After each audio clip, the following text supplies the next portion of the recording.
do fasting, intermittent fasting. Yeah, I do intermittent fasting, and then I fast a whole day once a week. But the intermittent fasting has done wonders. I only eat from 11 to 7, and I don't eat after that or before that. It does change your relationship with food too. And I'm not like I'll eat a little thing and I get full so fast, like I can't eat as much.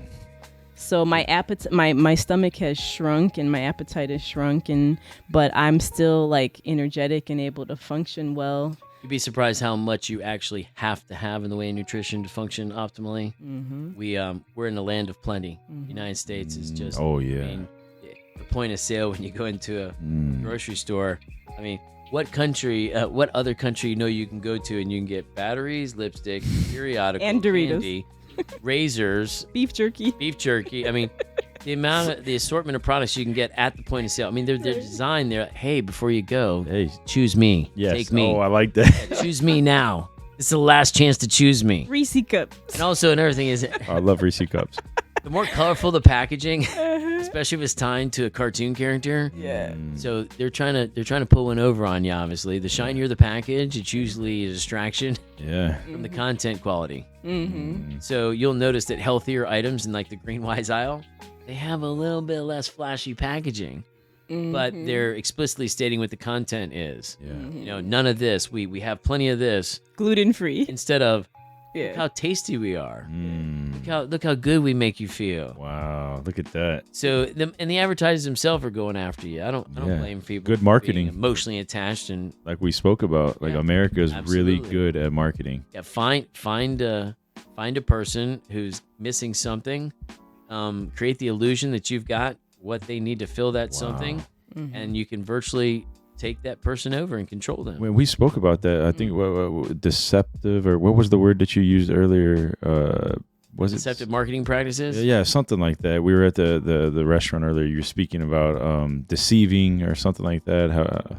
I'm not sure exactly what the wording I use, but deceptive marketing techniques, especially when it comes to food options, that's partly to blame. You're sitting there in between your favorite show or your favorite movie. All of a sudden, the commercial comes on, and Pizza Hut, they got the pizza. They remind you that you need pulling apart just right. The cheese. There's not commercials about look at these fresh green beans as they're picked and sautéed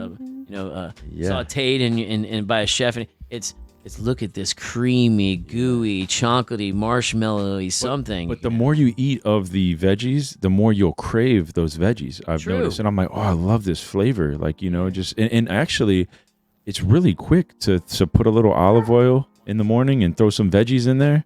Yeah, perception is everything, right? So my kids, they love their vegetables. There's certain ones they won't eat. I mean, they're kids. But green beans, asparagus. Oh, yeah. Sometimes it's just the way you package it. Yeah. So I steam most of the vegetables in my house. I'm the cook. I mostly do the cooking. I enjoy it. Okay. It's not that my wife can't cook. She just doesn't enjoy it as much as I do. So I do most of the cooking. But you steam your vegetables. Wow. We can't just serve steamed vegetables to a 9-year-old. Yeah, I understand. I'm not even crazy about steamed vegetables. I like I said, I like to like. I take those green beans and I chop them up a little bit to where they're bite size. Okay. And I put a little bit of ground peanuts on it. Oh, or drizzle a little bit of the raspberry vinaigrette over it or something. Yeah, balsamic glaze is really good on veggies. A little bit of sweet, a little bit of sweet, a little bit of salt, something like that. Then they'll eat it. You can make veggies fun. You can. And what about quinoa instead of rice? Another smart choice. Yeah, right. Although rice in itself is not a bad option. Okay, just too much rice. I would choose rice over potato any day of the week. Okay. Starch. Rice is going to be easier for the body to break down. Gotcha. And there's a lot of things you can do with rice. And so you can make it fun and still make it healthy. But eating the right types of food at the right time of day is obviously the best way to go. Carb load in the morning, carb deplete throughout the day. Make sure protein's the last thing you get in. Also, one more thing, little pet peeve.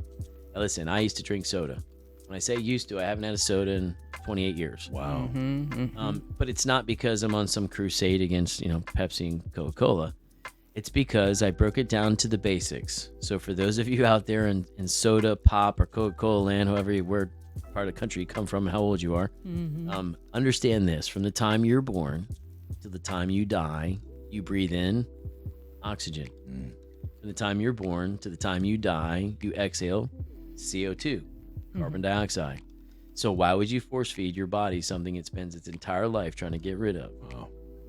You don't drink your urine. You don't eat your fecal matter.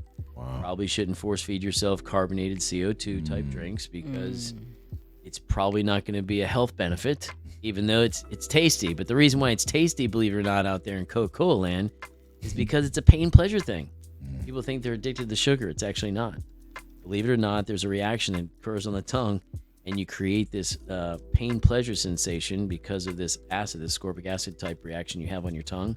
So it's actually a pain pleasure thing. Wow. That's why you drink soda too fast. It kind of like burns your tongue, burns inside your mouth. Yes. Same thing. It's a pain pleasure thing you're actually addicted to. You don't know it. And everyone else thinks it's just the sugar, and it can be in some cases sugar, but for the most part, it's that pain pleasure reward. That's why people are drinking soda. Wow. But again, why would you force feed your body something it spends its entire life trying to get rid of? So then they shouldn't drink carbonated water, right?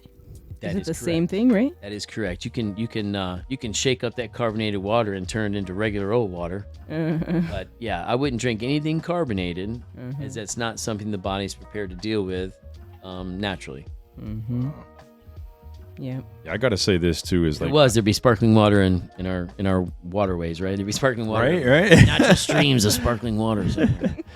Have you written any books, Dr. Rob? So I haven't, mostly because I just haven't had the time. I do teach. Okay. I'm an adjunct faculty professor, and I do teach continuing medical education units for both chiropractors, doctors, pharmacists. I've recently done something with Axios and Nova Southeastern University.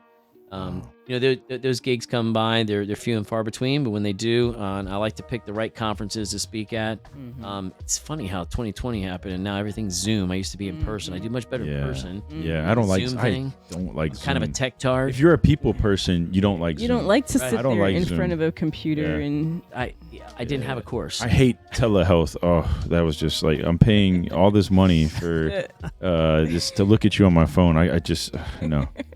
Yeah, a lot. I couldn't stand it. One of those powerful things that a doctor has at their disposal tools is observation. right. Yeah. Although you can do that on a Zoom call, I really have to touch, poke, prod, feel, look at, examine, the way you walk to me, Right. the way your head carriage, the way your shoulders are carried, if you're limping or not, like all these things, I don't get that on the benefit of Zoom. And when I'm teaching under Zoom, I don't get that interaction. And I'm a big interaction kind of guy. I want to ask questions. I want to know my audience is engaged. You're a relationship kind of guy. I am. Yeah. I need to. Yeah, I'm the guy that left a certain bank, Bank of America, because they got rid of their tellers. Oh, And yeah. I'm a people person. I need a person to smile at. Yeah. I don't want to talk to a machine. I'm a Grow Financial guy. Yeah. I love Grow Financial. And do they have people there that you Yes, can do it? and they're There's not always just- so great, Yeah. man. That's been a great Call me thing. old fashioned. I just need a person. I'm the same. I don't way. want to call and talk to somebody Yeah. in Pakistan. No. I want somebody that I can't understand. Or India. Yeah, I want to. Or the Nothing against Philippines. Pakistanis or Indians. It's just Right. Or the Philippines. they're not even in the country. Yeah. And they're mostly not even familiar with the product you're speaking of or the company that they're even working on, because Right. they're just it's a telemarket, it's a phone conglomerate, and they're being contracted to handle this, and they're memorizing what they need to memorize, and it's a script and that kind of thing. But yeah, I need actually someone I can talk to that's real, Yeah. can understand my problem. Yeah. Call me old fashioned, but yeah, I get that. Yo, check this out. Although the other day, like I had a problem on my phone, and I went to this Verizon that's around the corner because this gentleman that I used to go to school with works there, and he's like, "Man, I've never seen this problem before. I don't remember exactly what it was, but he's like, man, we got to call. We got to call somebody." And I had already tried to call a couple different people. It didn't work. And as soon as we made this call, we got this Asian woman, and and she was just like on it, and like he's like, bro, we're in good hands, man. You got an Asian.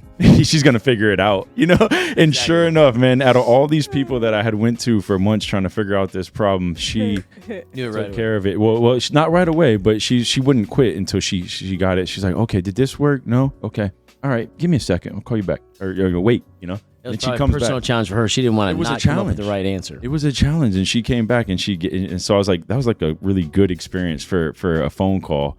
I usually don't get that, but so I was like, okay, I'll give her credit, But yeah, but also when I have a good experience with relationship wise, when I go out to eat somewhere or a good service, like your place, different place, I leave a Google review.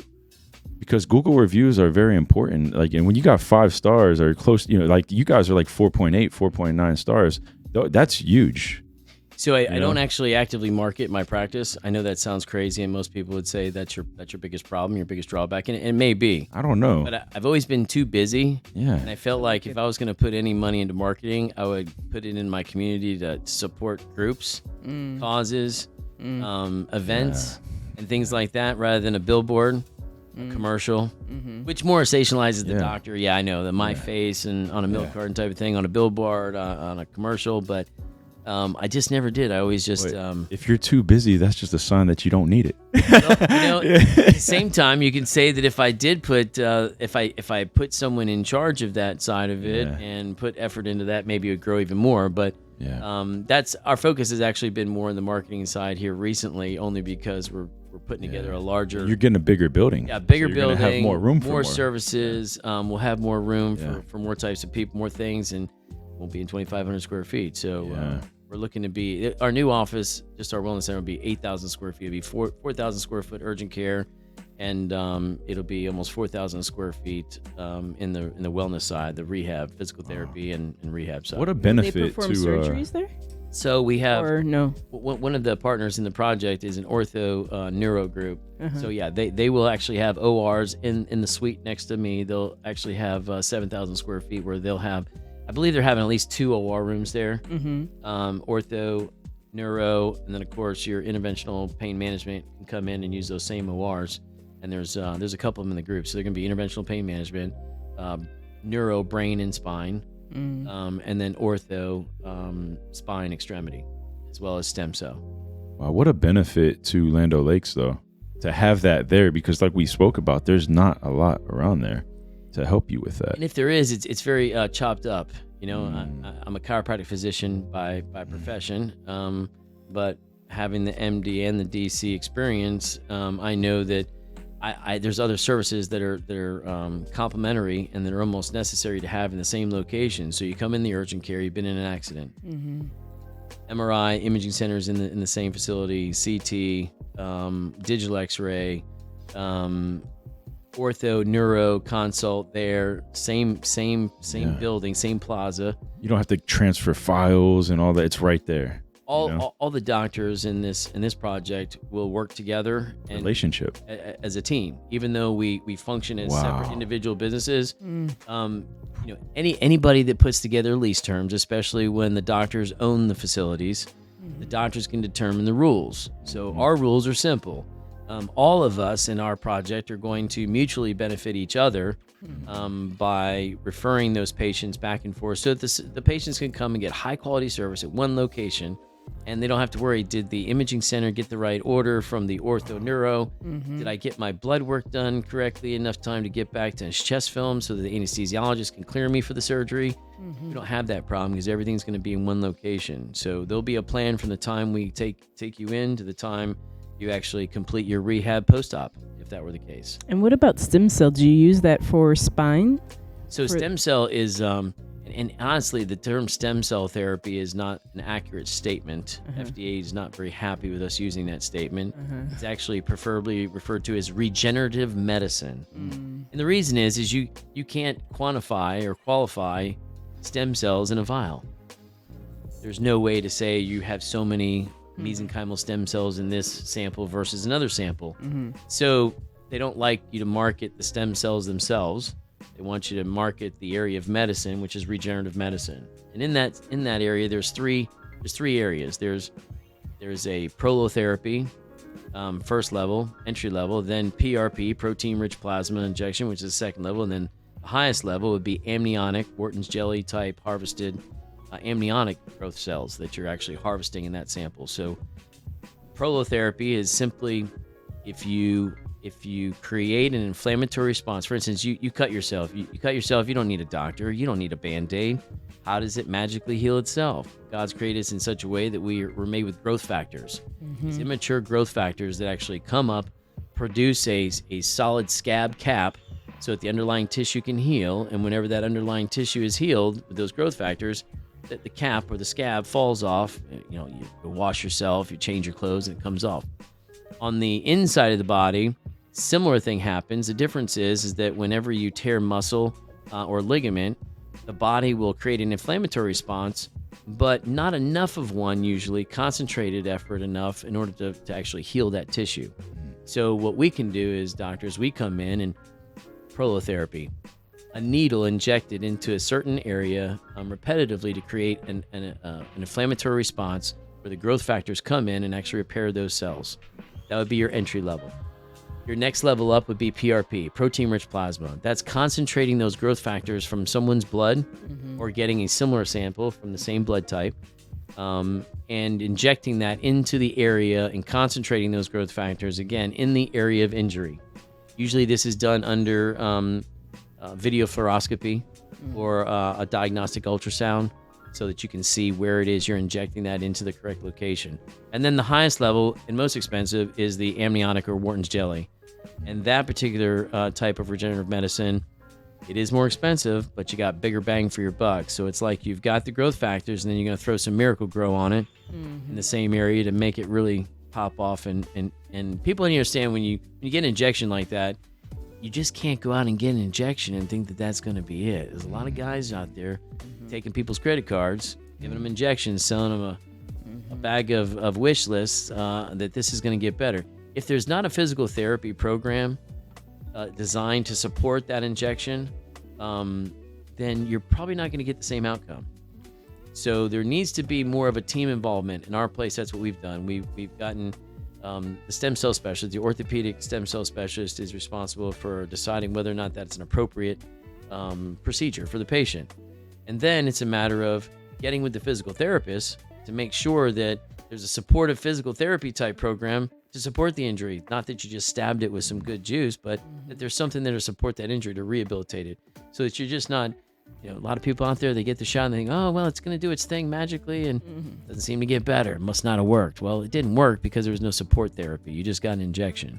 Oh, wow. So for those of you out there, they're looking in stem cell therapy. Hate to use that term. It's actually properly called regenerative medicine.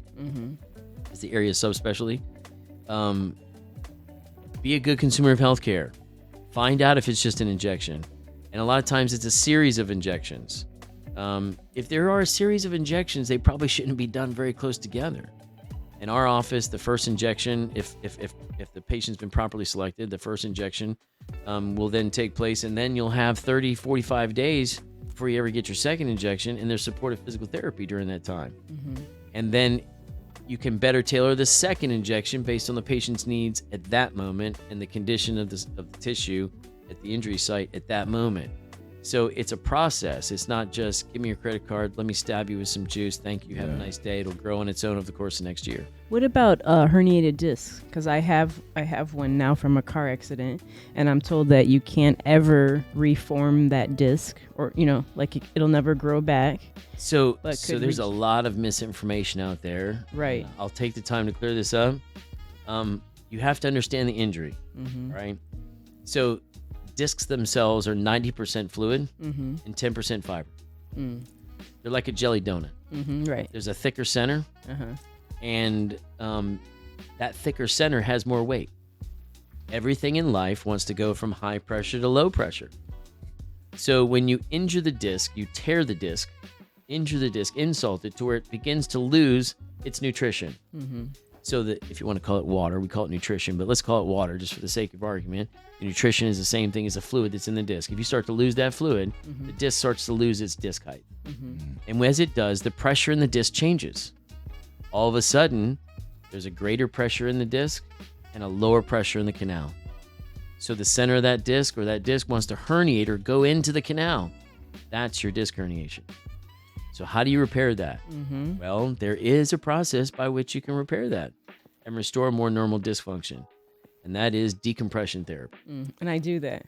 So decompression therapy uses the negative suction on the either side of the disc, the top and the bottom side of the disc, and basically you're using long axial traction to force fluid into the disc through a process called imbibition, forcing fluid into the disc.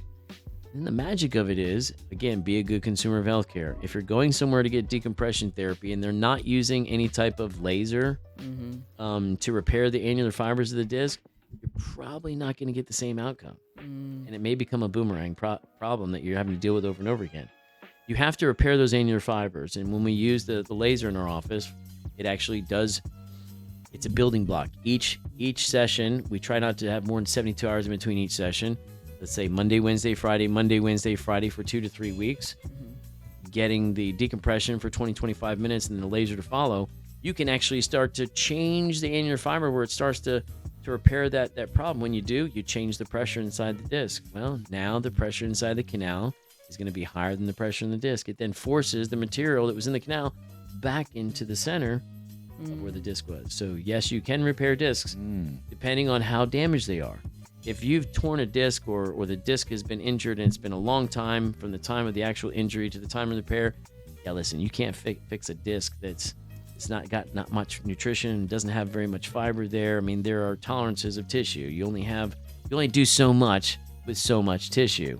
So it's important that if you get into a car accident, have a sports injury, your little pain you think is little may turn out to be a more serious injury. The problem is that disc injuries happen, and then it takes a long time for those to precipitate into something that bothers you to the point where you actually get up and go find out what's wrong. Right. So one simple way you can always determine whether or not you're more likely to have a disc injury if you do the Valsalva's maneuver, which is simply just bear down like you're going to have a bowel movement without actually having one. Just do a little bit of strain.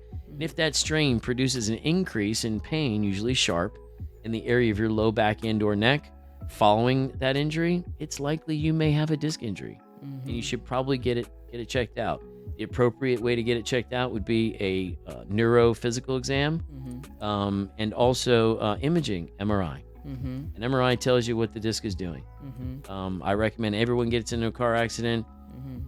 If you've got pain 2 weeks within the first 14 days following an accident, by day 10, you still having pain, you need to get somewhere. In Florida PIP law, you have 14 days to get somewhere and interact with a physician like myself to get it documented, or it's too bad, so sad. So get into an auto accident. I don't care if it's a fender bender in a Publix parking lot at 3 miles an hour. The state of the tissue prior to the accident is unknown. Therefore, the state of the tissue after the accident is also an unknown. You can't take the chance that there is a problem that may come back to haunt you later. Just go get an MRI. If you come into my office, I don't want to sue anybody. I'm not going to make a big deal. I just want to get checked out. I understand that. We're not in the business of helping you sue people. Some people think you go to a doctor that treats personal injury cases. They're in cahoots with a couple of juries. And there are doctors out there like that. Believe me. Sure. There are laws that Hillsborough County had to enact to make sure that relationship didn't canker the industry. But at the same time, I'm not in cahoots or in bed with any attorney. Right. Attorneys do what they do. My job is to protect the patient and to get them better and restore them as much as possible back to pre-accident status. Absolutely. But anyone out there in an auto accident, please, I don't care how small, you've got 10,000 PIP, you got 2,500 right out of the gate. Even cash MRIs right now are $250, $300. Take the time, at least get an MRI. Yeah. Try not to get an MRI until you get examined first. Interact with a physician first after an accident if you have pain beyond the first 4 or 5 days. Yeah. And if you do, that doctor should be prudent enough to follow that injury and get an MRI to quantify that injury so that you know what the long-term effects might be of that little 3-mile-an-hour bump in the parking lot. Right. So when it comes to disc injuries are the number one injury that we find in auto cases because of the whiplash type injury. And if you don't get it checked out and you wait 2-3 months down the line after an accident, you may have some pain. And again, we're likely to make excuses. We're just getting old. Can't be related to the accident, this, that, and the other. But if you get in an accident, don't take chances with your health. Be a good consumer. Get out there, interact with someone like me right out of the gate. We'll make sure you get an MRI. And if the MRI says you're fine, you're fine. Have a nice day. Thank you and congratulations. You got there quick. There's nothing for me to do. But if you do and there's a disc injury, then in our office, we're going to take care of that and we're going to fix it using decompression therapy, laser, and of course, physical therapy is the backside of that. We want to make sure everyone leaves more improved, if possible, than when they came in the door. Is laser different than red light therapy? It is. So laser is actually, there are lots of lasers in medicine, right? We use lasers are using to cauterize or cut things, but they're also used in repair. So a level 3B or 4 laser, as is determined, is made for therapeutic. It actually speeds up the process of tissue repair. So on a cellular level, it will speed up the process of tissue repair. So we use that to help repair those annular fibers in a disc, for instance. So you do the decompression therapy, but the laser is what actually repairs the annular fibers. Right. The table itself, the decompression table, only prepares the disc for the idea to put the nutrition in the disc and then use the laser to actually fix that annular fiber tear and do it enough times over a short enough period of time. The end result is you've got a rehydrated disc or a disc with more nutrition in it, and you've got a tear in that annular fiber that's now somewhat repaired to the point where now the disc is wholly contained in itself and not in the canal. But red light, I thought red light repairs the cells as well. So red light is more for inflammation. So it's a treatment of inflammation more so than tissue repair. Okay. That's the difference between red light therapy. And there's a lot of red light therapy now you can get on Amazon, home kits and stuff like that. Always remember that what your physician's purchasing in the way of equipment is probably going to be a lot more effective, because we can purchase equipment that would otherwise be harmful if not used correctly.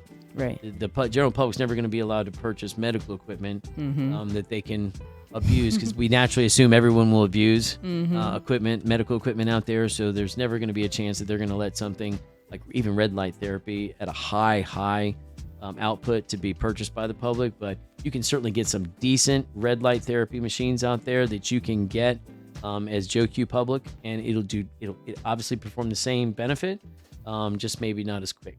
Because I was doing decompression at my chiro and then red light, because I thought that would help my cells repair, So that the laser is the repair, the red light is the inflammation. Now, true, if you want to...